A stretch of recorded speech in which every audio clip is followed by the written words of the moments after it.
As my colleague has earlier mentioned, the well-being and security of our Indian community in the region, which is a very big community across the region in West Asia and in the Gulf region, remains our overriding priority.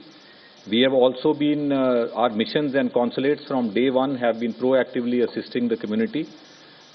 We have been in regular touch with the host governments, which is very important. We have been in constant regular touch with them to get latest advisories, their latest advice, and also on a real-time basis share with our community. Some of the efforts my colleague has already highlighted. We have set up a control room in MEA, but I want to highlight that our missions and posts which are on the ground are the ones who are really taking constant action to support the community. Our priority initially was to help the stranded passengers who were transiting through these countries and also short-term visitors. But I must add that the host governments have also been very sensitive to our concerns where visa extensions were required, where someone was distressed or where he needed assistance. Our embassies immediately reached out. And as all of you would appreciate in this kind of a situation, real-time availability of information is a priority. So our missions are issuing regular advisories. In fact, on a daily basis, the missions are updating. We have various social media channels through which we are sharing this information. And in the initial, we are coordinating very closely with the state governments and union territories, also keeping them regularly informed. We have standard operating procedures whereby we immediately, whenever we receive some information, whether it is from the state government or through local channels in these host countries, our missions reach out to them, and these 24/7 helplines have been effective.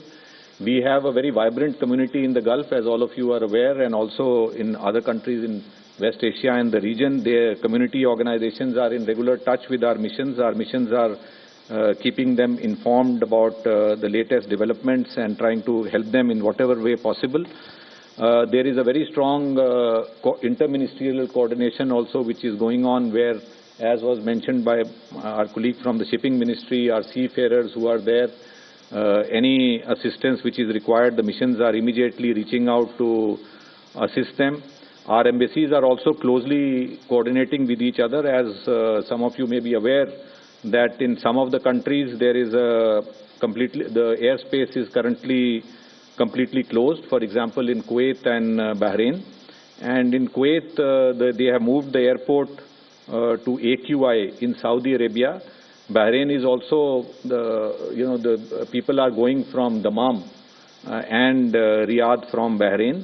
And wherever a movement of people was required, especially the stranded Indians, the transit passengers and short-term visitors, our missions have been working in close coordination with local authorities, including arranging for their transit visas, including arranging a corridor for them for transport to these countries, mainly from Saudi Arabia. Of course, the flight operations have also continued to be ramped up. In UAE, a lot of flights have come, which are commercial, non-scheduled commercial flights, and they have been able to cater to most of the people who were there in transit and who were waiting.